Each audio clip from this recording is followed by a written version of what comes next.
Đây là khâu công việc ngày này km quang tập đại là thuần cuối hôm nay cái này khâu xảy hay làm thì mang lên Baptist Church toàn sebuah tổng phong này nào làm lời hôm nay ta này xảy hay trong online ministry khâu là cũng còn cái chồng share số bằng cái ngày này km đại là thuần cuối mà xảy với trong online ministry thì rõ một ngày này mấy quay nó học cái khâu là cũng làm bút một trong sử dụng thì đâu có thâu trong salon nhé chúng ta xảy hay ai là sebuah trong tìm bị bây giờ rồi nè cho buồn cũng rất thâm tệ không nào sợ cái mạnh của mình cũng sẽ sao đấy mình hay mấy cái nó không thế là cũng tông là thì thôi mấy khang là tụi mà cái mấy quậy nó không đây thì cũng sao lâu nhé cũng là xảy ra ai mà mấy quậy nó sao tổ rồi nhưng mà toàn là bằng lại anh em mình xây quậy để sao nào nó bắt mày là mấy cái cho buồn muốn rồi anh em mình xây quậy cả năm sao bây giờ gần sáng này cái đi vào quân này thế này anh em mình xây mình đứng quậy nào anh điều riêng vấn đề này chú đi niệm được ta niệm được số lượng thì loại thì gì thế nên mình sai quay cũng sai lại cũng là sơ quan thôi cũng mấy là sai anh điều sơ quan số lượng quan đó đấy thì toàn là sai rồi sơ quan số lượng quan đó đấy sơ quan số lượng quan đó số niệm được ta niệm được tôi niệm được ta niệm được cũng sai là ta là số thì loại thì gì anh điều mấy quay nó cũng mà sai không được ta này cũng chẳng còn chưa biết nàng ai riêng vấn đề quan đó đấy nàng ai sơ quan số lượng quan đó đấy cũng là ra gõ nên nói được sao nhỉ ra gõ trong ban xem thấy chứ này nó có một vài năm ấm anh là lâu ngày là mà thảo mà làm enjoy sự đúng đầu năng từ mà xây đúng điều từ sao mà đây giờ buồn thì đi theo nhiều mà xây mấy quay nó thế cũng giờ nó xây ở trong là đồn là sao đó đi này ai giờ buồn sự liền quay nơi đây giờ buồn trong ban thì hay cái nhang mấy gần này cũng sao lâu nhé có là rong có quay nó sụn nụ với trong gần đó có số ngắm mà mày tông mặc đây thì tông gần đấy số ní mày ta ní mày số nụ mày tông gần thế tông ấy số ní số bằng đó cũng mày thì cái điều Bible còn tao sao mày hay ai sẽ còn số liên quan đến đây thì đã được ta ní mày tông số ní mày tông số mày ra gồm mày ní mà mày tông ba học số bằng mày thì tao mày thấy điều ra gồm cái số mày ra cái Bible cũng sai ninh tinh tinh Ecclesiastes rung là khai tông skill lệ rung là cái này tông akhat của giáo cái này thì mấy vậy nó quá tận cái này mà mày tông thấy sắp buồn sửa mấy gần thảo này làm là đúng không sắp buồn sửa mấy gần này làm là đúng không năng nuôi tán đi mới tàn thì tán đâu năng lùng đi có hao hao mới tàn thì tán đâu mới thấy nên nuôi mà cái năng lùng đi sửa đi mày tán đi mày tu đi mày có quay thì năng enjoy sửa đó tí kệ với cái bảo giáo cái này tí kệ năng nuôi tán nó mới quay tại là dân sửa của nhê thì mình ngủ yêu mi tông ninh tinh tinh có những gió cây mi càng thọ ra gọng đã nhiều bằng cái xiêm đó mà ra gọng trong ban xiêm ra gọng trong creation làm thế ra gọng này đắm lắm cái con quay thì hay đang thằng enjoy sự bông thằng năng lên kêu là lúc ai nó âm ăn là bông thằng đắm lắm cũng thay chung để cũng sai cũng mấy thì cái mi tông làm nông ai mi tông làm âm ăn ra gọng này là năng ta có hào mi tông theo ra gọng này năng enjoy sự bông từ sao vậy thôi boundary này nghe hiểu không mi lông rồi nó ninh cho năng suy một thế thì mi bán thì nó năng phần nụ ở cái đây tổng thay tao tổng ninh tinh định của sao này cái làm thôi năng sửa cái này ra rồi ninh về nằm ở cái thay ra để xuyên mình còn năng sửa cái thay năng thật là dần này đây năng thật là dần này ninh tinh định Ecclesiastes rung là khát tổng rung là cái này còn khát của sao thế sao quân văn ti khẩu gai mà khay thì là sao cái gần quăng tăng mà khẩu năng thật đắm lo mày cụ ra quăng ta năng ninh tàu đâu sao mà nó sẽ chấp nhận cùng tận này nó không có năng ra năng bị gai nó không có năng mình năng mà gai nó không có năng ngủ quán này chú gai nó không có năng mình hậu gai nó không có năng cùng tận tận nó không có năng tán thì mình không quay tán thôi năng xử lý mình quay thì xử thôi cũng là năng xử bây giờ quay tại năng ra cũng cần ninh tàu là nó cả làm nó năng sấy năng cùng tận nó cũng là năng thay lại cái năng tán nó năng trút thay rồi cái cái mình không xin cái mình gần họ cái nụ quán su rau cây mì gan họ, cái ngỗng quân cây mì gan họ, tập vào đây nó mà phát tán vào đây nó mà sưu nó mà, mấy tuần vận thì năng lúng tàu nó họ, ra cũng tuần vận xem với thế, năng enjoy thì lúng tàu sẽ vận vận thì, sẽ vận thì bị lúng mà tàu nó cũng thay, bye bye lúng sai, cái mấy cái ra cũng để tàu nó mới vận xem với thế sao mà năng enjoy số thọ, tí cái thọ, mấy cái sao này godly enjoyment sai, godly enjoyment số bộ rồi. Solomon trong quan thịเขาก็หมายถึงมันใช้trong quan thị là một cái describe สุโลมินัยนิ่งๆนิ่งไปกับเขาไปกัน Solomon na what is life man sai panti hita bo jong chau ga Solomon is talo me la life is an adventure sai panti he tho life is an adventure lived by faith sai ning ting tin ru la kha to akha ko soro ko pa kai ni ho ni ani panti lu lo ma to na sai lu lo me hanan ala ko ga thai ku me ani lu ku me adventures kada me do si me do ni gai me do ni ram ko kwai le pai le lu to la bom ni nàng mới để nàng lúng tàu mới là nàng lúng gai là một sự là lúng màu mày khát hết hãy cảm thấy cái này mà còn là life is a gift làm sao đấy panti itu cái quan đấy làm sao panti itu cái quan đấy enjoy it nàng enjoy sự thâu làm sao nên tin tin luôn là khát tông sa này coi là luôn là cái này tông ta sai có sao cái này đi học này panti itu cái quan đấy nàng này là enjoy sự lúng màu làm sao hãy cảm thấy cái thông mà coi là life is a school, sai. Panti itu sam kai deh gitu kan. Learn your lesson gitu dia. Life is a school, learn your lesson. Panti itu sam kai deh, kau macam nang tong para kai, tinggi kau tong para kai nang thai kau ni deh, nang sam lah nang tong panti kau, para kai kan kau macam nang sam lah long ni deh. Hai tak kau pada kau bayi salam mai. Life is a steward, fear God. Ani tu panti he tho, ning tin tin rung nak kenai tu rung nak thum rung boleh apa kita ho ni. Ani tu panti he tho, ra bong xem roi mai deh. Ani tu panti tu xem roi mai deh, ra bong tu ping nak tu xem roi tu rung nak bang. Miai panti tu lam ho, what is life? Life tu lam ho. Solomon describes along the way. Wait na ho wait. Kau jangan pasal na tu panti na rung nak bang miai. Ra bong ning me tho. Tao sao cái mới quay đã đi tụng văn chi này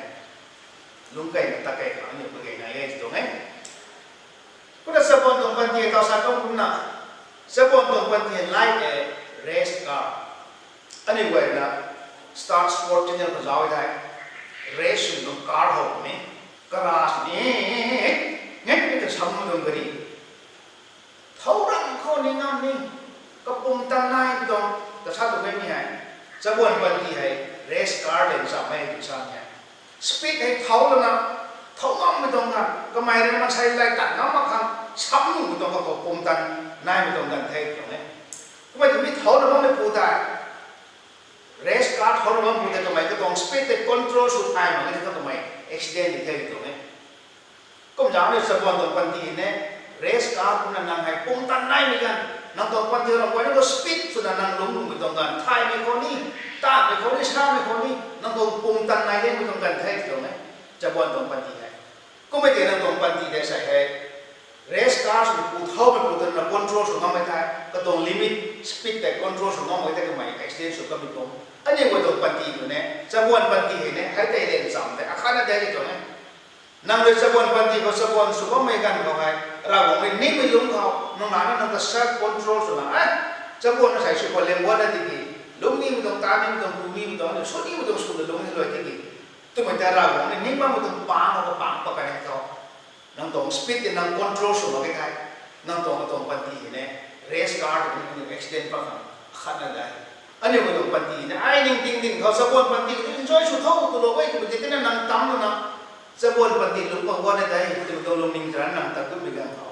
anh em đồng bản tỷ control số cái này race car na accident su kam ko nam tong sa buan panti atong panti ne accident su kam panti lu bu ye ti ne ko ma jam na sai hai sa bon su gan ko na dai ti na si me ja na zai kai lo dong sa ne pai ni na ye ti an dong ba kan ni ko sa bon su gan ko na ne su kai ti lo ti la ma de sa bon ma ma chai bai ko ne do ring ba len ko na ne ring ba ma da ko su ni dong ta ni dong tu ni dong su ni lo ti ni tu ba ma nung wo ti tai mù na si một đồng dạng của dài đầu đó là thiềm để chạm quay cái này ngay chỗ này mình có thể em có thể một đồng sao peer pressure rồi anh ấy đồng đà rồi anh ấy gọi cái si một đồng bằng của dài cái đó là siêu nó mới hay đây em một đồng danger thiềm một đồng peer pressure thay rồi năng long nên thao cross road anh ấy sẽ còn đồng bằng thì đúng tổ này số cái này số lọc cái này mi tu ko ni mi jam la ko ni tan la ko ni nang ra na ko cross road ka สร้างกันได้กับปกติในเมื่อมีการปฏินั่งตรงรูปกายไหมนั่งตรงปั้มกายไหมนั่งตาไม่ได้สุดอะไรไม่ได้สุดหรอกแค่ตัวเราที่นั่งสั่งกายที่มันนั่งตรง peer pressure นั่งปั้มไหมนั่งตรงตรงดาวได้กายมันใช้กระสุนเนี่ยเขานั่งแต่ซีมตรงจ่าใจเรา peer pressure นั่งตรงปั้มไหมนั่งเซ็กซี่นั่งสุดในไทยถูกไหมนั่งตรงตรงดาวได้กายมันนะไม่ได้ตัวเราที่นะไม่ได้สาวเราที่นะไม่ได้ตาเราที่นะเราสุดเราที่รู้ไหม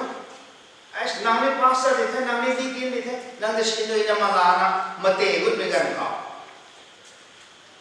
นั่งตรงตรงดาวนั่งแต่กายมันตรงสั่งมันจะเราก็จะอะปอมไม่ไหวสุดมันที่อาดามไอ้บ้านมันก็หลุมสุดมันนี่นะไอ้ที่ผมเลยไม่ทำไม่จังมันหมดจังมันนี่นะไม่ทำไม่ตั้งมันหมดไอ้ก็มันตั้งมันนี่นะนั่งปอมไม่ได้ไปนั่งตำมาเตะเลยนั่งกายมันตรงสั่งแต่ก็ไม่ได้นั่งตรง peer pressure ไว้ไอ้ใครจะเป็นนักสุดเราตัวกายมันก็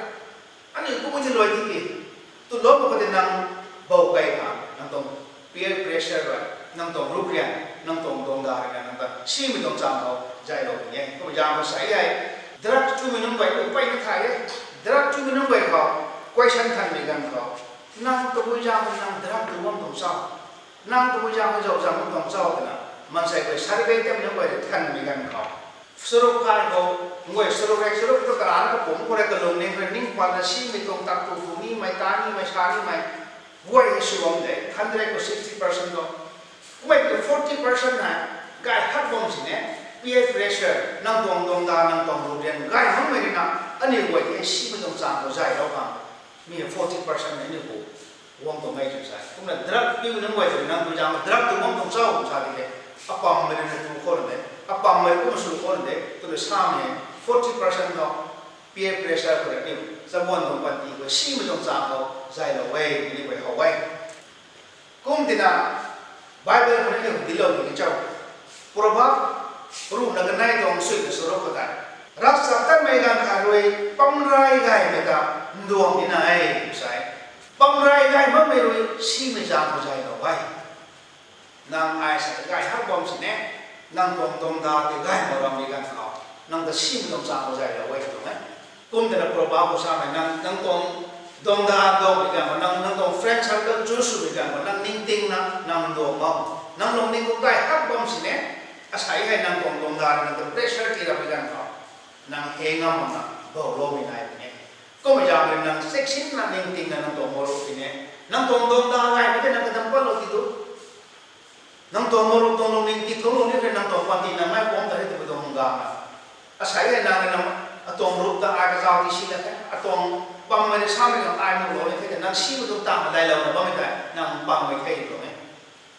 เฮ้ยไม่ต้องไอ้นั่งแต่เย็นดีกันนั่งแต่อาการไอ้สุดเลยไม่ต้องไอ้ตาละแค่สุดละแค่ตาตัวละแค่จังละแค่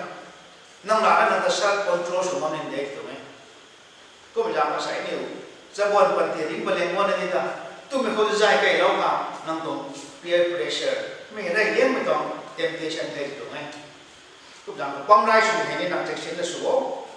ไรไม่กว่า first thing รู้นักนายตอนสนายกระดุมกับตัวปากไก่ไก่วางเรื่องบอมเลยนะก็ปั๊มไม่ inexperienced friend อยู่ใช่เราถ่ายมันไม่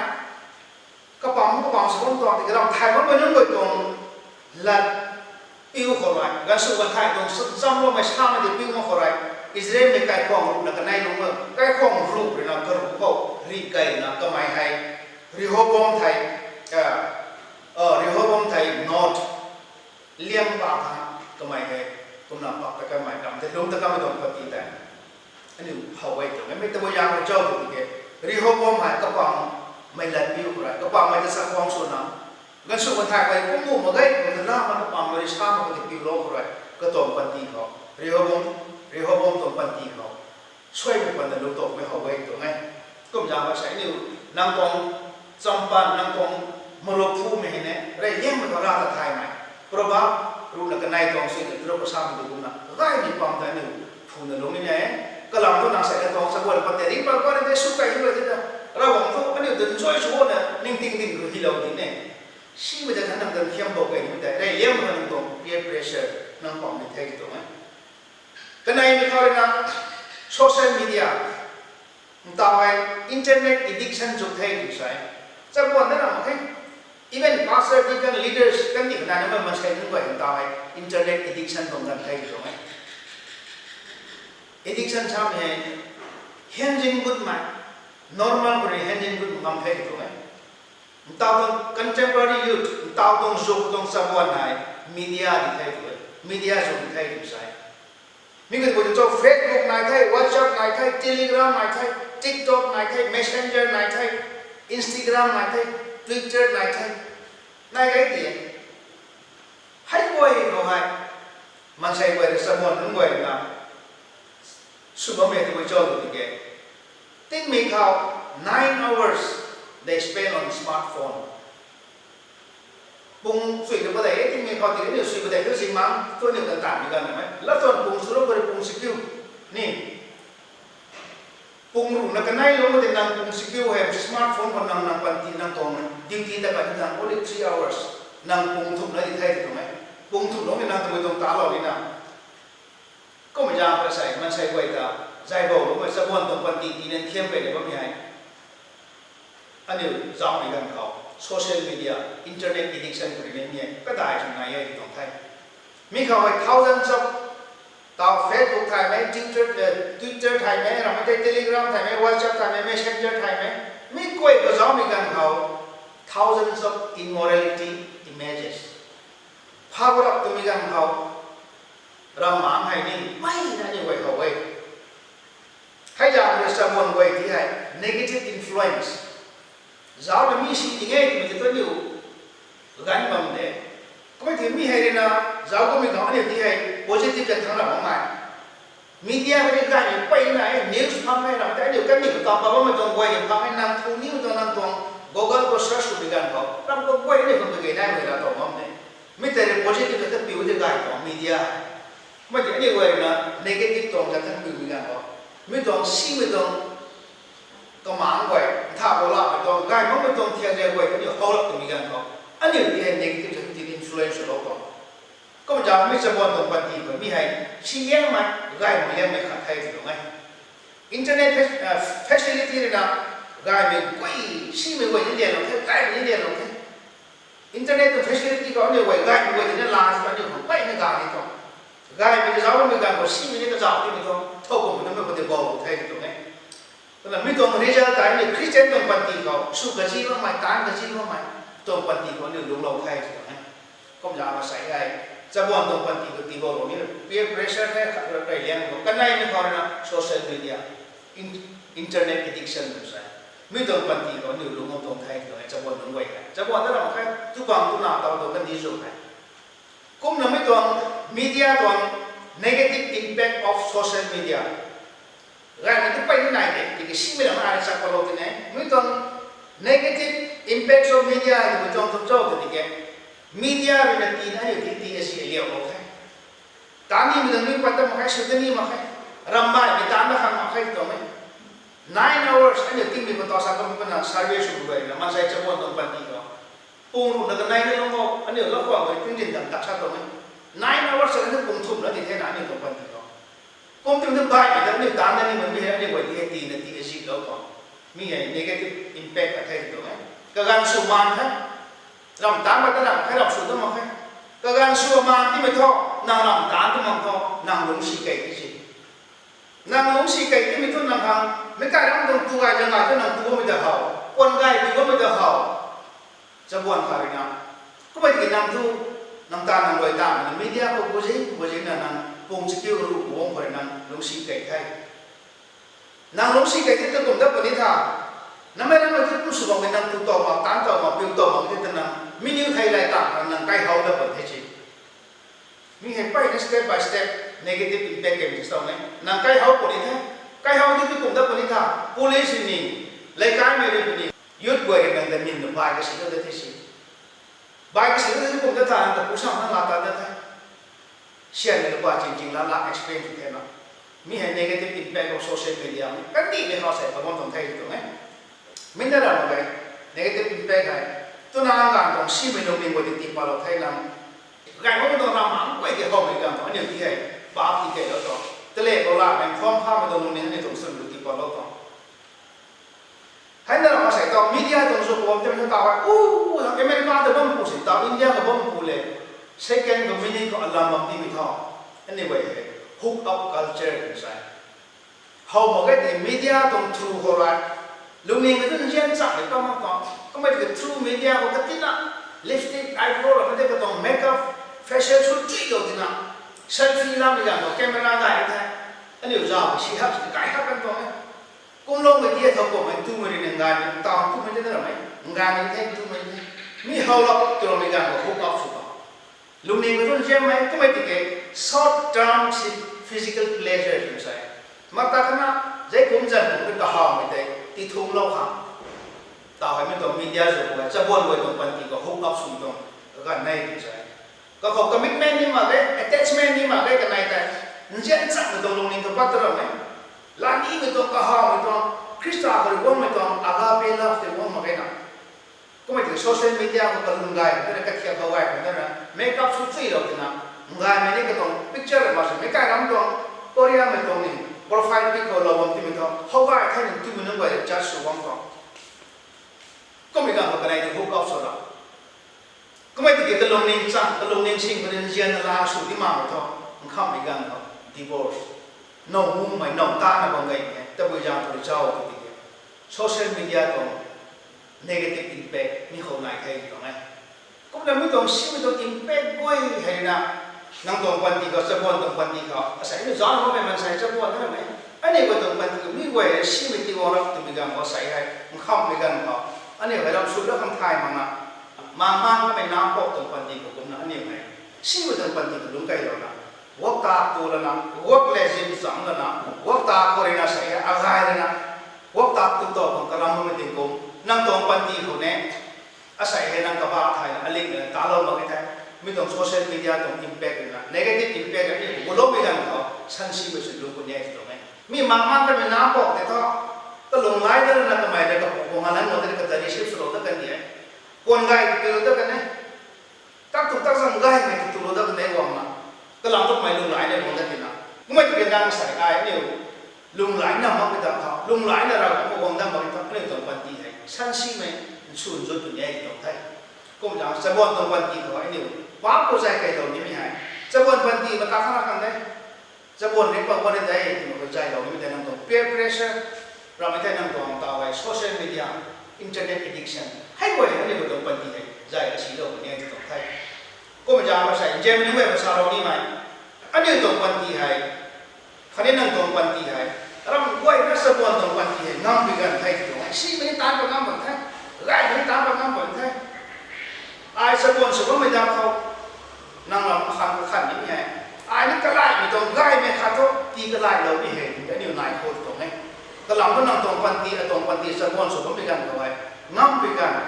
ตามนี้ก็ตามนู้นไปกันชาบิวชานี้ก็ชาบิวไปกันก็ชาก็ไม่กงเรสการ์ดตรงนั้นก็กุ้งตันนายเลี้ยงตรงกันไทยตรงนี้ก็มันจะเอาชีไม่คนตีก็ไล่แล้วไม่ได้ของมันไอ้สกุลสกุลไม่ตรงตามเขานิ่งเขาวงสารพัดสารก็ไม่ได้ตัวนี้ไม่ต้องการนี่ไม่ต้องสารนี่ไม่ต้อง enjoy เราหวังต้องบันเชียงไว้เราหวังที่พอเราไม่คุยที่นั่งสักวันละสองในลาเราหวังนี่ที่การไม่ลุกค่ะ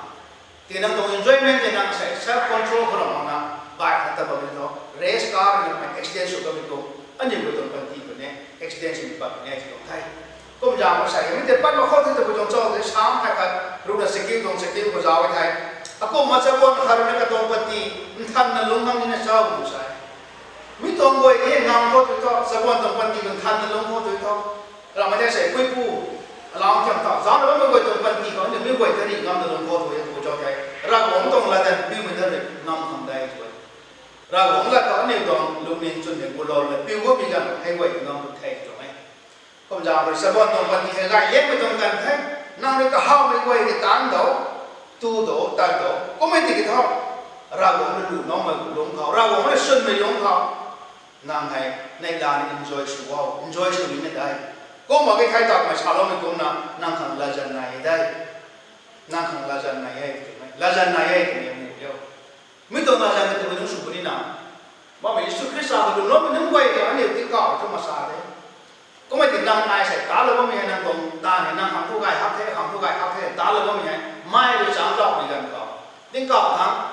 the judgment seat of Christ คริสต์ตรงละจันบางบางก็ส่วนจันน้องก็น้องตรงตาหนึ่งไม้เนี่ยจางเราคนนี้จุดใจเก่าน้องก็ไม่ต้องไปจะส่วนตั้งตรงไหนเราตรงละจันน้องก็ไม่ยากมาใส่น้ำอันนี้ตาเนี่ยก็ไม่ไหวใครละจันหูก็อันนี้ค่อยมาค่ะละจันหูก็ช่วยมาค่ะใส่น้ำไอ enjoy สิบวันเนี่ยตรงสะบวนตรงปันเดียดิ้งปันวันนั่นเองสะบวนสุขเล่นวันเดียตุนสุขไม่ได้ราแต่ไทยมันต้อง enjoy ราแต่ไทยมันต้องตามละก็ค่อยไม่ช้าในลุงดีกันมีคนที่นั่งดูคนนี้ตรงไหนก็ไม่จำเป็นใส่ให้สะบวนสุขวันนั้นได้ที่มันต้องปันดีได้ลุงถุยโลกคำไรนั่งไทยเลี้ยงกันได้ไม่สุดยอดตรงนั้นสะบวนปันเดียดิ้งปันวันนั่นเองอันนี้สุขใครดิ้งก็สุขใครที่เราที่ไหนตัวนั้นไม่ได้ตีนถุยเรานี่ก็ไรนั่งไทยเลี้ยงกันได้ไม่ตรงนั้นทำไมถึงนั่งไม่ได้ใช้ใจผมนี่ไทยเป็นตรงนั้นให้แต่ว่านั่งบุมาผมนี่ไทยได้เป็นตรงนั้นมันใช้ก๋วยได้ไทยเลี้ยงก๋วยทอเรียกจะก็ต้องมาไทยเลี้ยงก๋วยไทยเป็นเนี่ยไม่ไหวนะที่ก็ต้องล้มมันยังก๋วยทอไทยเลี้ยงก๋วยนั่งไม่ได้นั่งไอ้สัตว์เราของเราล้มก๋วยทอบุมาตรงปันตีที่ไทยข้าวสารตรงปันตีที่ไทยก็พยายามนั่งใส่สะบวนสุเลี้ยงก๋วยนั่นได้ที่มันจะตีนถุยล้มมั้งสิ่งนี้น้ำเท่าไรผมรู้สึกมีตรงปันตีกับตรงสะบวนปันตีล้มก๋วยนั่นได้ที่ได้ร้านเอ็นจอยสะบวนสิ่งนี้ก็ได้มีตรงจะทั้งสะบวนไม่ได้นั่ง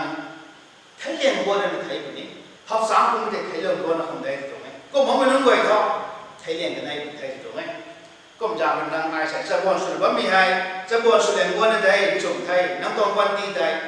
เราเนี่ยดำเราไม่ต้องโปรยไว้ที่ให้ enjoy จนนั่งมาทำมาล้างลุงนั่นนะลุงของเราไอ้ดำเราตรงนี้ก็ไม่ติดแก่ดิ้งสักก็ไม่ถูกนะสะบวนสมัยกันเขาได้ล้างลุงมั้งนั่งไม่ตานี่ไม่ไหวตาเนาะสุนีไม่ไหวจะสู้นั่งลงนี่ก็ห้ามไม่ไหวจะตาเนาะที่กิจนั่งไม่ตาเนาะไม่ได้มันข้ามต้องละจันสุเนี่ยที่ให้อโมดีได้นี่ไม่ไหวนั่นนี่ต่อนะสะบวนตรงปันตีใช่ลุงไม่บอกไม่เขาชีวิตที่กระไรไม่ได้มาใครไม่ได้ทำงานนี่จะเป็นตรงปันที่ข้าศึกนะเราบอกนั่นนะอาจจะ enjoy สุดมันต้องลงตรงปันที่ enjoy สุดเราบอกเห็นที่การทำเราจะถ่ายมัน enjoyment ที่ไว้เนี่ยเราบอกจะถ่ายมันต้อง enjoyment แต่เราไม่ไหววงสลมในชามเนี่ยเราจะถ่ายมันตรงปันที่เราบอกตรงปันเชียงไว้จะตั้งในร้านนะ enjoy สุดลงเราบอกเห็นที่ได้ยอดตรงได้ก็อย่างนี้สมบูรณ์ข้าศึกเราไม่ต้องด่าเขาชีวิตเขาที่กระไรเนี่ยเราไม่ไหวชีวิตต้องเรา enjoyment เราไม่ไหวใครไม่ต้อง enjoyment ที่สุดนะเราหิมติดได้ไหมสมบูรณ์สุขนั่งสมบูรณ์สุไม่ได้เขาใครไม่จะทำที่กระไรเราไม่เห็นไอ้สมบูรณ์สุไม่ต้องทำเขาตรงจ้าเขาตรงแก่คุณเขาตรงปันมาใช้ตรงกันตรงปันทีเอาปางไม่ตรงปันทีเขาเราต้องนั่งตัวเพรสเชอร์ไม่เห็นตัวชีไม่ต้องจางเขาใจเราของสุไม่ต้องไหวที่ไหนไอ้ใครไม่ต้องจางเขาใจเราไม่สุที่ไหนที่ไหนที่กระไรเรามาจะบอกถึงสุขเขาไม่ไหวนะเขาประเดี๋ยวเรานี่มันต้องใช้จุดเราไม่ไม่จะบอกไว้แต่ไม่ไหวนะเขาใส่ได้เราบอกไม่ต้องเราไม่ต้องไหวที่ไหนอยู่ใกล้ไม่ต้องการ enjoy สุดนะก็บางเช่นไหวที่ไหนอยู่ผิวแล้วนะเราบอกหิมที่ได้ไม่นอนสุขเขาไม่ให้ประเดี๋ยวเราไม่ต้องใช้จุดเราไม่ไหวเขาแต่พอเราบอกนะมูไม่ต้องสยามที่เราไม่สุดที่เท่า